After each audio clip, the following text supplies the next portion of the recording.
야생에서 동물과 사람이 서로 마주보고 서 있습니다. 시간이 지날수록 각자의 몸에서 나오는 채취, 냄새가 납니다. 자, 과연 누가 먼저 코를 털어 막을까요? 사람이 먼저 코를 털어 막을까요? 아니면 동물이 먼저 코를 털어 막을까요? 정답은 동물들이 먼저 코를 털어 막게 되어 있더라라는 것입니다. 네덜란드의 한 대학에서 연구를 했습니다. 그 결과 연구에 따르면 성인의 땀이 다른 영장류의 몸에서 나오는 땀보다도 훨씬 더 자극적인 냄새를 많이 뿜어낸다라고 하는 연구 결과가 있습니다. 이 연구에 의하게 되면 침팬지 그리고 고릴라 등등 영장류의 몸에서 그 피부 분비물이 나올 때 주요 성분들은 주로 기름기라고 합니다. 그것은 털을 보호하기 위한 생체 대사라고 합니다. 그런데 우리 사람의 몸에서 나오는 분비물들을 가만히 보니까 기름기만 있는 것이 아니라 암모니아, 단백질, 아미노산, 요소, 수분, 젖산 등등이 있는데 이런 모든 것들은 전부 다 각종 악취를 뿜어내는 성분들이라고 합니다. 상대적으로 영장류에 비해서 훨씬 더 많은 악취를 뿜어내는 그런 분비물들이 사람에게서 더 많이 나오더라는 것입니다. 우리 사람이 제 아무리 깨끗하게 씻고 정결하게 하고 옷을 빨아입고 깨끗이 단장을 한다라고 하여도 우리 사람은 결국은 사람 자체가 악취다라는 말입니다. 그러나 사람의 악취는 우리 몸에서만 나는 것은 아닌 듯합니다. 우리의 삶 가운데서도 납니다. 오늘 우리에게 주신 하나님의 말씀인 시편 130편의 말씀은 여호와께 드리는 기도입니다. 그런데 보통 일반적인 상황 가운데서 하나님께 드리는 기도가 아니라 조금 특별한 상황에서 드리는 기도입니다. 그 특별한 상황은 절망, 고통, 절박한 탄식 가운데 드리는 기도입니다. 그래서 혹자는 이 시편 130편의 기도를 탄원시 혹은 탄식시라고 하기도 합니다. 오늘 본문 1절입니다. 여호와여 내가 깊은 곳에 주께 부르짖었나이다. 이 시에서 기도하고 있는 이 시인은 지금 현재 자신이 깊은 곳에 있다라고 말합니다. 여기 말하는 이 깊은 곳을 히브리어 원어에서는 마음막힘이라고 하는 말을 사용하고 있습니다. 이 마음막힘이라고 하는 이 말은 사람이 겪는 정신적이며 육체적인 고통의 상황, 그런데 이 상황을 은유적으로 표현한 말이라고 합니다. 종교개혁자 켈빈은 이 마음막힘을 설명을 하기를 절망적인 재난이나 극심하고 심각한 슬픔의 상황, 이렇게 이해를 했습니다.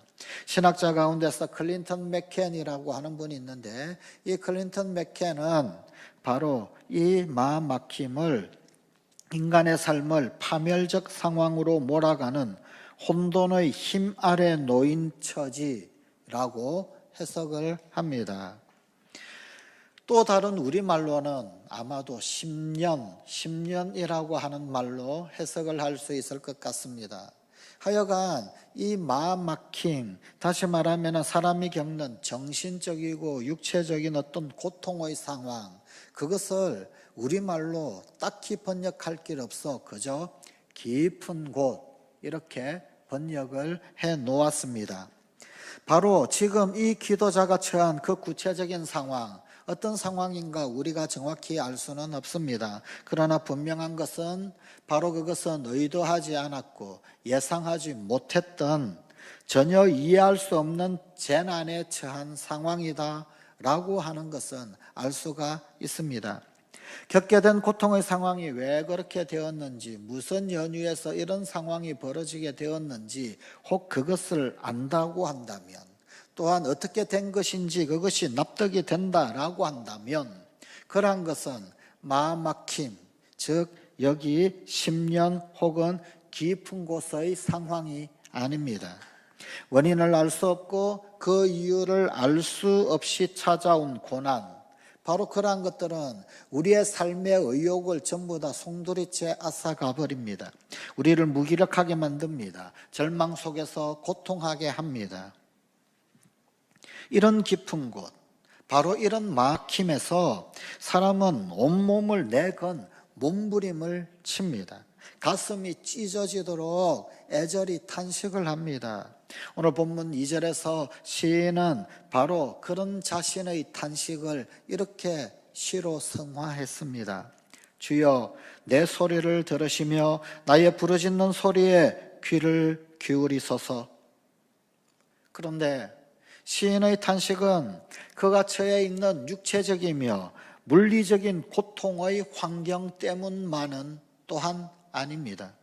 그것은 하나님과의 관계에서 일어난 것입니다. 본문 3절입니다. 여호와여 주께서 죄악을 지켜보실진대 주여 누가 서리이까? 본문 1절에 기록된 그 깊은 곳, 이 깊은 곳이라고 하는 은유는 단순히 개인의 양심이나 도덕 혹은 종교적 어떤 규범을 이탈한 죄의 상황을 의미하지 않습니다.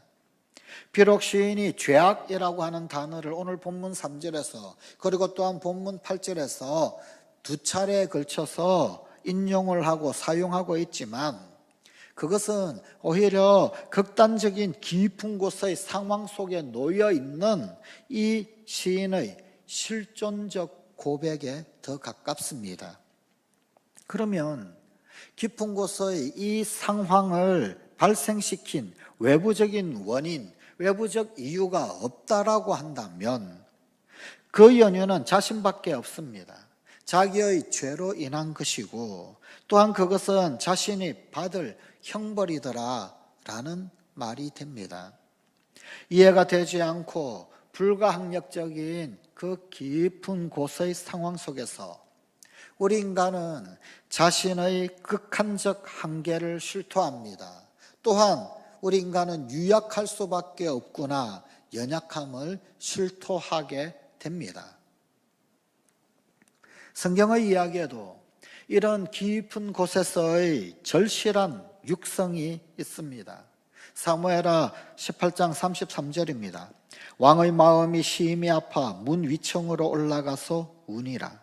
그가 올라갈 때 말하기를 아들 압살롬아 내 아들 압살롬아 차라리 내가 너를 대신하여 죽었다면 압살롬 내 아들아 하였더라. 아들 압살롬의 죽음에 관한 소식을 들었던 다윗 아버지의 심년에 빠진 음성입니다.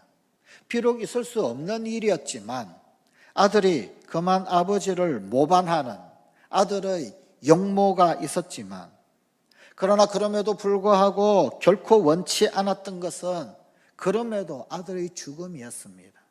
모반을 했던 역모를 했던 그러나 그럼에도 불구하고 그 아들이 죽기를 원치 않는 그 아버지.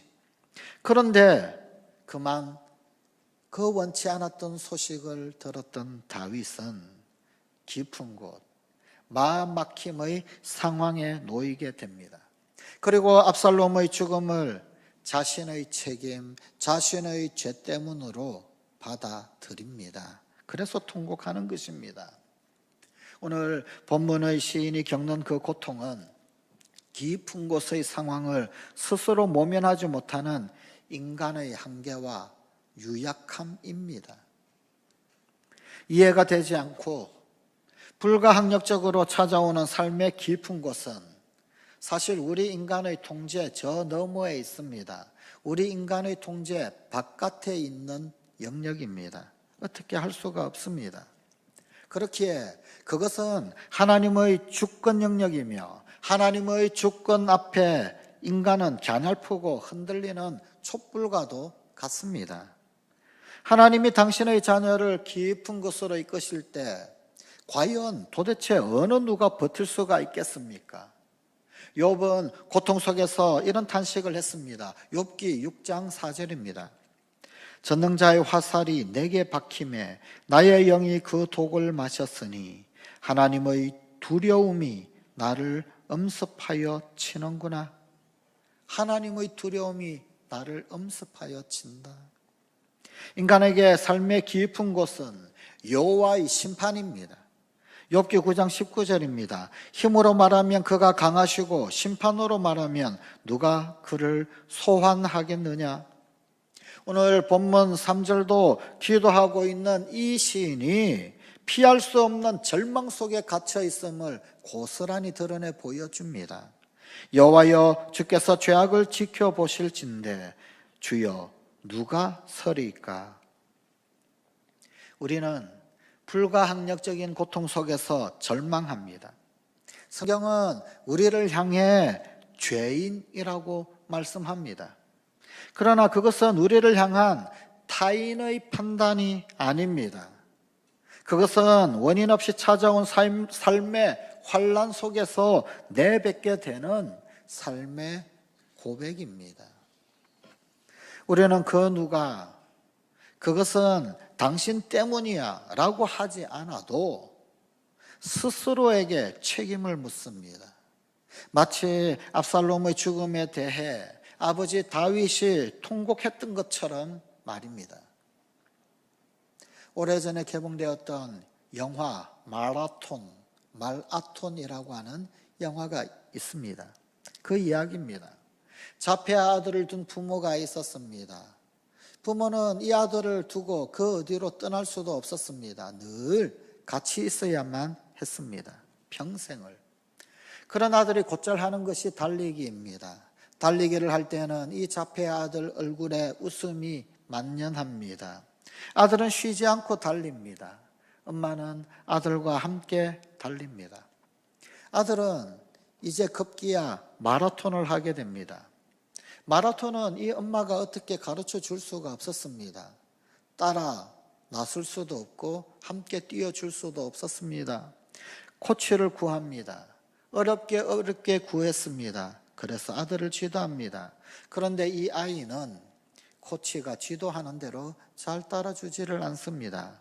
며칠이 지나서 코치가 와서 아이 엄마에게 이렇게 말합니다. 있잖아요. 이런 말 하기는 참 미안한데 알다시피 당신 아들 비정상이잖아요. 아이의 엄마는 그 말을 듣고 대답합니다. 그 말이 내 가슴에 얼마나 못을 박는 줄 알아. 소리를 지릅니다. 통곡의 절규를 내뱉습니다. 천안함 침몰 사고로 조카를 잃었던 삼촌, 그 어떤 삼촌은 조카의 죽음에서 늘 자신을 자책합니다. 내가 해군에 입대하라고 권유하지만 않았더라도, 내가 조카에게 해군에 입대하라고만 하지 않았어도 조카가 그렇게 되지 않았다는 것입니다. 말기암 선고를 받고 병마와 싸우고 있는 아내 곁에서 남편은 연신 미안해를 외칩니다. 여보, 내가 잘못한 게 많아서 그래. 미안해. 우리는 저항할 수 없는 그런 가운데 찾아온 삶의 고통 한가운데서 비로소 내 죄를 자각합니다. 우리는 이해할 수 없는 상황 가운데서 찾아온 그 삶의 깊은 곳에서 우리의 삶을 주장하는, 그러나 보이지 않는 두려운 힘을 감지합니다. 그리고 그것을 거부하거나 혹 피해가지 못하는 우리 인간의 초라함을 통감합니다. 특히 우리 그리스도인들에게 삶의 깊은 곳은 하나님 도대체 어디 계신가? 하나님이 계시지 않는가? 그런 하나님의 부재를 경험하고 당혹스럽게 합니다. 예수님은 십자가 가운데서 아버지 하나님으로부터의 처절한 버려짐을 경험했습니다. 가장 극렬한 하나님의 부재를 그 십자가 가운데서 경험했습니다. 그것은 아들 예수님에게 찾아온 삶의 깊은 곳이었습니다.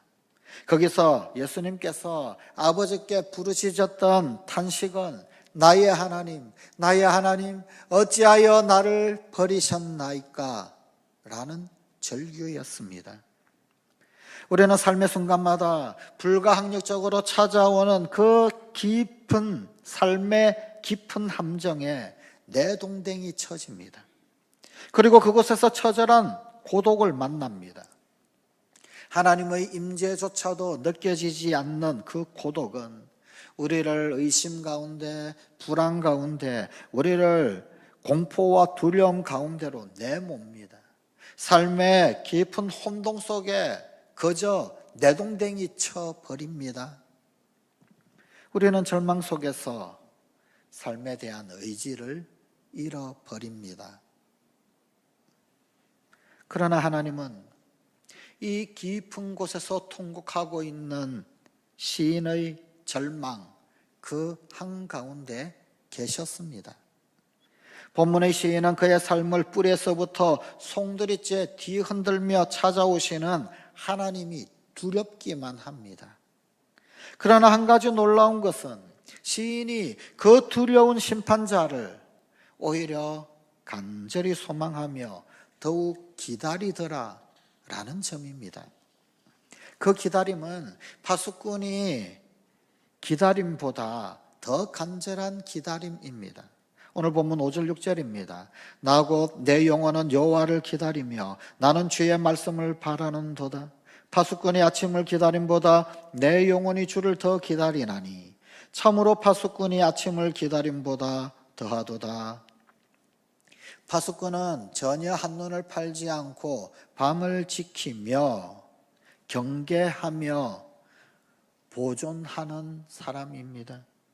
파수꾼은 긴장 속에서 잠을 자지 못합니다. 파수꾼은 그 긴긴 밤 동안 아침을 기다립니다.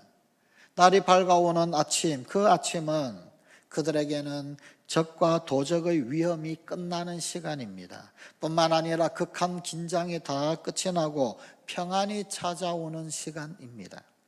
그러므로 파수꾼에게 이 아침은 참으로 간절합니다. 그런데 본문의 시인은 여호와를 기다림이 파수꾼이 아침을 기다림보다 더하다라고 고백을 하고 있습니다. 여호와를 소망함이 아침을 기다리는 파수꾼보다 더하다? 이것이 말이 되는 것인가? 어떻게 여호와를 또다시 기다리고 소망할 수 있습니까? 하나님의 그 지극하신 존재 앞에 서 있을 때 주님께서 죄악을 다 지켜보시는데 죄악을 불꽃 같은 눈동자로 살펴보시는 그분 앞에 도대체 누가 설 수 있겠는가 하소연하고 한탄하는데, 그런데 그분을 다시금 기다린다. 파수꾼이 아침을 기다림보다 더더욱 간절함으로 기다린다. 어떻게 여호와를 또다시 기다리고 소망할 수 있습니까? 시인이 신비를 보았기 때문입니다. 삶의 극한 고통 그 한가운데서 오히려 절망이 끝나는 신비, 은총을 보았기 때문입니다. 오늘 본문 4절입니다. 그러나 사유하심이 주께 있음은 주를 경외하게 하심이니이다. 이 4절 본문에 대한 원문의 직접적인 표현은 이런 표현입니다. 그러나 당신께 용서하심이 있습니다. 그러므로 당신은 경외롭습니다. 놀랍게도 여호와의 두려우심, 그것은 심판에 있는 것이 아니었습니다. 여호와의 진정한 두려우심은 오히려 심판이 아니라 용서하심에 있습니다. 본문 7절입니다. 이스라엘아 여호와를 바랄지어다. 여호와께서는 인자하심과 풍성한 속량이 있습니다. 시인은 삶의 깊은 곳 그 한가운데서 다시금 여호와를 소망하고 다시금 여호와를 기다리고 바랄 이유를 보았습니다. 삶의 그 깊은 곳이 불가항력적으로 여호와 편에서 찾아온 것이다 라고 한다면 그곳으로부터의 구원 또한 여호와로부터 옵니다. 그래서 욥은 이렇게 고백합니다. 욥기 1장 21절의 말씀입니다. 주신 이도 여호와시요 거두신 이도 여호와시오니 여호와의 이름이 찬송을 받으실지니이다. 여호와 하나님께서 깊은 곳에서 우리 인간을 구원하십니다. 하나님은 우리의 고통 한가운데 계십니다. 하나님은 우리 가운데 절망한 자들과 함께 하십니다. 유명한 이탈리아의 등반가 가운데서 라인홀트 메서너라고 하는 사람이 있습니다.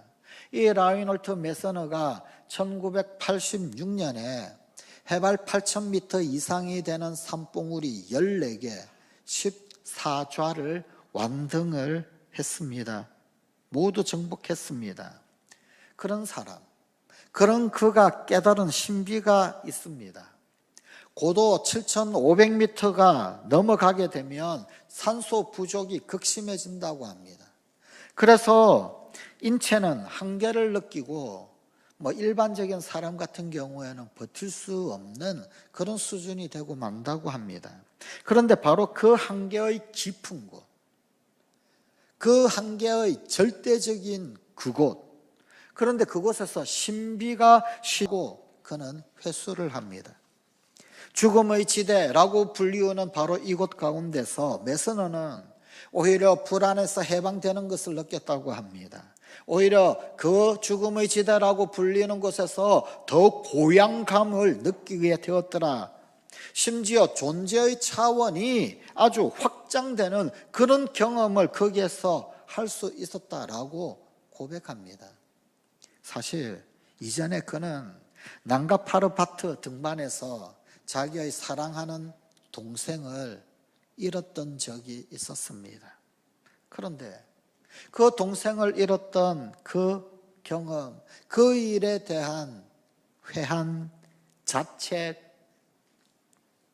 죄, 이런 것들로부터 자유롭게 되었던 지점이 그 무산소 지대 7,500m 죽음의 지대였더라는 겁니다. 그 죽음의 지대를 지나가는데 동생에 대한 회한, 자책, 죄로부터 벗어나는 신비를 경험했더라는 겁니다. 오늘 우리의 교회와 또한 우리의 사회에는 삶의 그 깊은 곳에 내던져져서 신음 가운데 있는 사람들이 많이 있습니다. 오늘 우리의 고통은 구원의 손길이 보이지 않는 데서 시작합니다. 절망이 너무 커서 그것으로 모든 것이 그냥 끝나버릴 것만 같습니다. 그러나 우리는 죽음의 지대가 새로운 생명으로 확장되는 곳이다라는 사실을 압니다. 삶의 깊은 곳이 새로운 삶의 시작으로 열리는 곳이다라는 사실을 기억합니다. 하나님은 구원을 쉬지 않으십니다. 하나님의 구원하심은 그 어떤 힘에도 밀리지 않으며 주춤하거나 패하지 않습니다. 사랑하는 성관가족 여러분, 삶의 깊은 곳을 목격하고 계신 분이 있으십니까? 그 삶의 깊은 곳을 마주대하고 계신 분이 있으십니까? 혹은 인생의 깊은 홍해에서 허우적거리는 분이 있으십니까? 절망하는 자들과 함께 하시고 그들을 속량하시는 하나님을 의지하여서 우리를 사로잡고 있는 그 모든 패배의식을 정죄하십시다. 하나님의 임재하심을 의심케 하는 불신을 떨쳐냅시다. 우리가 경외하는 하나님은 용서하시는 주님이십니다. 그 여호와 하나님을 바라보십시다. 소망하십시다. 파수꾼이 아침을 기다림보다 더욱 하나님의 구원을 기다립시다. 이 소식을 고통받는 자들과 함께 나눕시다. 이스라엘아, 여호와를 바랄지어다. 여호와께서는 인자하심과 풍성한 속량이 있음이라. 기도하십시다. 하나님, 오늘도 삶의 깊은 곳 가운데서 허우적거리는 우리 불쌍한 인생들을 굽어보시옵소서.